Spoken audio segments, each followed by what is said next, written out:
Hey guys, welcome to my video. Today I'm going to be discussing my Beyond Light Go bag, basically my top 15 weapons I'm taking into the new season to make my life a whole lot easier. If any of the weapons in that list is something you don't have, I also have a few suggestions that you can use and still farm for to get before the new season starts. It's available for you to use in the new season.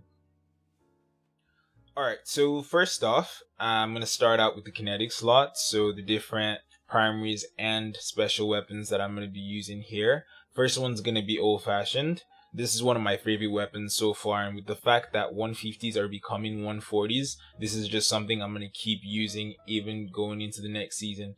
You guys can see the roll on this. It's got Feeding Frenzy and Kill Clip, so a reload perk and a damage perk, which is one of the major things you're looking for whenever you're trying to choose a good weapon with a good roll. Besides the archetype, you're also looking at what rolls does it have. Does it have a good reload perk, and does it also have a good damage perk? So this is my first primary weapon I'm going to be taking into the new season. Old Fashioned, Feeding Frenzy, Kill Clip. Next up is Nightwatch. This is basically for those scenarios where I can't get close enough to the enemy, but I still want to be able to poke at it. So with Rapid Hit and Rampage, Rapid Hit's perk basically allows you to stack up reload speed while you're hitting precision shots. So if you're far away, you can just stabilize your shots, make sure you're hitting your crits, and if you get a kill, you get the Rampage perk. If you don't, you reload really quickly and you're able to continue from where you left off. So pretty good weapon with really good rolls. It's a fast firing scout rifle as well, so you're able to stack up that rapid hit really quickly. And the way that rapid hit works, even if you miss a shot in between the shots that you're firing to stack up rapid hit, you still get to continue that perk.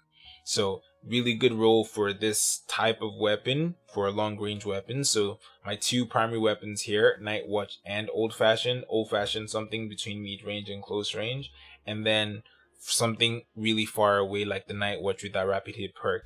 Now going over to my special weapons, everybody already knows Izanagi is a great weapon, whether it's Nightfalls, whether it's DPS in raids and things like that. It's just a pretty solid weapon that outputs a lot of damage for a special weapon.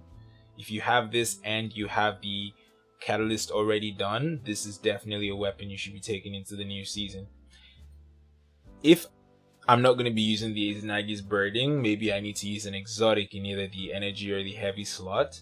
The next weapon that I'll be using is this Eye of Soul. Basically, it has Snapshot and Box Breathing, so this would mean a scenario where I don't really need to do a lot of DPS with my kinetic weapon, because my heavy or my heavy slot's basically going to be doing that job for me. I just need to be able to kill targets at a distance but still be able to do a lot of damage. That's what the Eye of Soul is for. Snapshots allows me to ADS quicker, and then Box Breathing, when I wait for a period of time, make sure I hit that shot, I'm able to just do a lot of damage to that target really easily.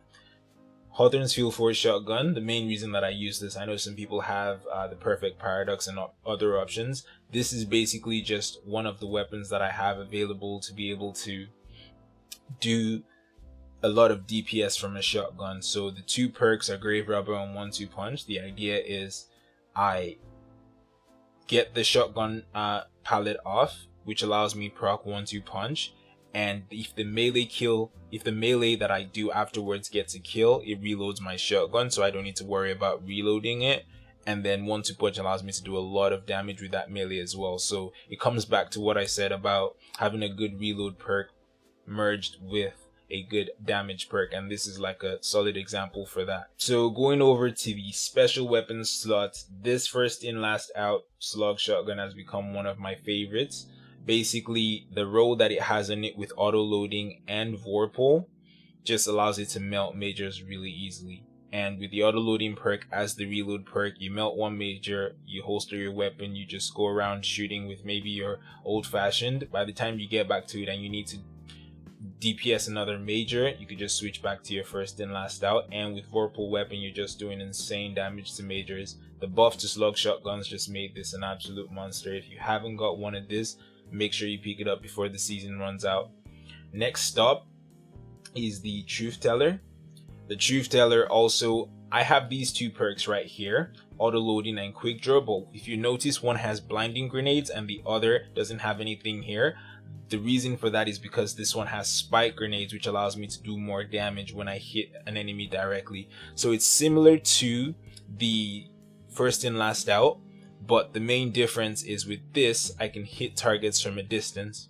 The blinding grenade also helps if I'm in a bit of a pinch and I just want to be able to buy some time. Blinding grenade is really good for that, to disorient the enemies and get more time to be able to kill stuff. It helps you, helps your teammates. So maybe you're running blinding grenades, your teammates running spike grenades. They can do a lot of damage. You just blind them and keep them at bay so you can actually apply that damage. Next up's Risk Runner. This is really good when it comes to you're trying to clear out a bunch of ads that are shooting arc at you. This gun just is amazing for those scenarios, because whether you're being shot by arc or you have an arc grenade that you could use to proc the Risk Runner perk, as far as you keep getting kills, you can just continue shooting without reloading. So it just makes it a phenomenal arc clear weapon. So the alternative to the Risk Runner in a scenario where I can't actually use an exotic in this slot would be the Aquilos SMG, and that's because with this gun being a 750 RPM weapon, it's easier to handle while you're trying to kill a bunch of ads, as opposed to the 900s, which take a little bit of control to be able to hit your targets. This is a little bit easier to handle. And the perks that I've chosen for this are Grave Robber and Surrounded, because if I'm using an SMG like this, I'm assuming I'm already close enough to the targets, and with me being that close, I can finish off enemies with the melee to reload the weapon. And with the way that Surrounded works, if you are no longer surrounded, you lose that perk if you do not have Surrounded spec on, and you might not want to have that in case you want to put on major spec or minor spec or things like that, even though Surrounded spec does give a higher damage boost than those other ones. But there are scenarios like I have here where you want to use anti-barrier rounds, except for outside of that, and in those scenarios you can weaken all the ads at the same time and then melee them to kill them, because you can use that to reload your gun for Grave Robber. So it's just a nice idea for you to be able to reload in the middle of a lot of enemies and still be able to get a damage buff while there are a lot of them still alive. Next weapon would be the Divinity. Now Divinity, this one's really easy to explain because a lot of people already know the source of this and how it works. If you don't know how it works, think Tractor Cannon or Tether. It gives a debuff on the enemy so you're able to do more damage, but not only does it do that, it also gives you the ability to shoot crits. So if you're using something like Whisper of the Worm and the teammate is using Divinity, you're able to shoot consistent crits because they have that Divinity portal basically showing up. So really impressive weapon. If you are going to be doing any team-based activities where doing a chunk of DPS is useful, Divinity is definitely your pick. Alright, so moving on to the heavy slot now. I'm sure saying this is no surprise for anybody. Even though this weapon is getting nerfed, the amount of DPS this is able to output with these rolls is just phenomenal. So if you don't know what the God Roll perks are for this, Jagged Edge gives you the most damage. Swordmaster's Guard allows your heavy attack to charge quicker. Relentless Strike allows consecutive light attacks to give you an extra ammo in your sword. And then Whirlwind Blade gives you more DPS as you continue to apply those light attacks. So this synergy is just really good. That's what everyone's using right now in the game to DPS most of the whether it's champions in a Nightfall or majors or mini bosses and raids. It just basically does amazing. Definitely a weapon I'm going to be keeping on even after the nerf, because without the nerf, or without this sword even being out, swords have already been a good option in the game since Shadowkeep. It's just not been something in the mainstream, and Falling Guillotine just basically brought that out. So if you don't have this, or you don't have a good enough roll with at least Whirlwind Blade and Relentless Strike, you need to get one going into the new season. Next up is the Behringer's Memory. This is basically my other alternative for a legendary weapon in the event that I need to use either Divinity, Risk Runner, or Izanagi's Birding in the kinetic and energy slots. This allows me to still do a lot of DPS. My choice of role here is quick draw and auto loading holster, because auto loading holster reloads the weapon while my weapon is stowed, and quick draw allows me to pull it really fast when I need to shoot to do more DPS. Spike grenades, like I explained earlier, allows you to do more DPS from this particular gun, so that's another weapon. So if I can't get close to the enemy because maybe it stumps or something like that with the falling guillotine, my other option for a legendary weapon would be Behringer's Memory. Now the last three weapons in this slot, also really popular options: the Whisper of the Worm, the Anarchy, and the Xenophage. All three weapons are really good for DPS, and the Anarchy is actually also good for ad clear as well. So one of the weapons that I would suggest getting going into this new season would definitely be the Anarchy, and that's mainly because the Anarchy is one of those weapons you can equip in any activity, and not only can you protect yourself with the chains you can put on the ground, the lightning poles you can put on the ground, you can also use it for single target DPS, and it does phenomenal, especially merging it with something like First In Last Out or Truth Teller with spike grenades. It's just really good. The Whisper of the Worm and Xenophage up it a little bit in certain scenarios where you need a lot of burst damage. At least right now, we don't know if any nerfs are going to be coming up, but even if any nerfs come to these two guns, they are phenomenal in terms of burst DPS, so you have a little bit of window to put as much damage as you can on a single target. These are the two weapons that you want to go to, because one, for the Xenophage on Titans and Hunters, as you guys can see, I'm using the Action War Rig with it.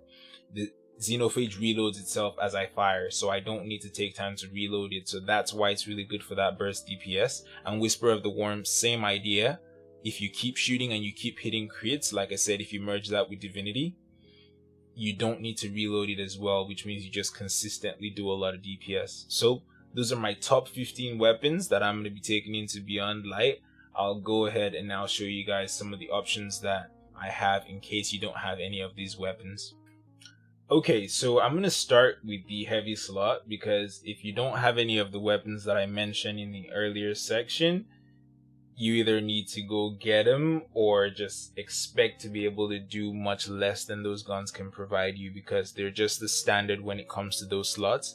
But the Tractor Cannon is an option that you can go with. So if you don't have Divinity and you don't have Xenophage, you don't have Whisper, maybe if the enemy is close enough that you can actually shotgun him, you can be the person applying the debuff for your team and make yourself useful that way. But that would be my only other option for a replacement, or I guess not a replacement, but another option that you could use in the heavy slot if you don't have any of those other options that I listed earlier.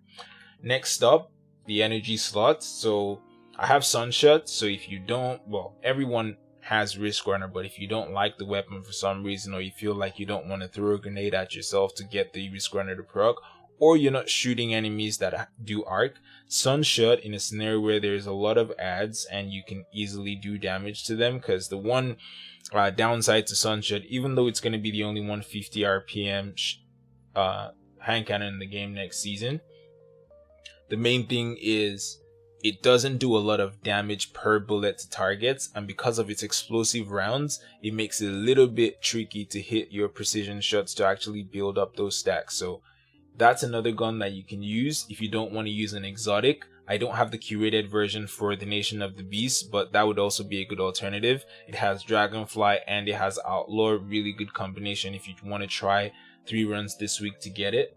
And the Last Hope is also a really good option when it comes to ad clear. It has 2 really good combinations, either Feeding Frenzy and Rampage, or Feeding Frenzy and Multi-Kill Clip. The downside to Multi-Kill Clip is just every time you reload, you're going to lose the buff and you're going to have to re-perk it based on the number of kills that you have, so I go with Rampage instead. If you don't have a good First In Last Out, but you do have a 7 Seraph shotgun with auto-loading and trench barrel, that's also another way you could compensate for your shotgun damage if you don't have the First In Last Out. Trench barrel is basically meleeing a target, allows you to do more damage with your shotgun itself, so this one's a little bit more, it doesn't do as much damage as the First In Last Out, but it's another option in case you never get this row. Moving on to the kinetic weapons. this part is really dire. I don't really have any other weapon that I can say go out there and farm for or try to get, except for the false promises. It's a 360 RPM assault rifle, which means it's not in the best class like the 720s or the 600s that you could use in the game, but it does roll with Feeding Frenzy, Rampage, and it's easier to farm from the Prismatic Recaster. So if you're looking for a kinetic weapon that you could use, that would be something you can pick up. If you have the Buzzard from previous seasons and you also have that in your vault, that would also be a smart option that you can use. So something with a little bit long range, something with a little bit of close range as other alternatives. Okay, so that's gonna be the end of the video. If you guys liked what you saw, maybe it helped you decide what guns you were gonna use in the new season. Please leave a like on the video, subscribe if you want to see more content like this. As the new season is approaching for Beyond Light, I'm gonna be doing my best to bring out more videos more often for you guys. Thanks for watching. Stay positive. Peace.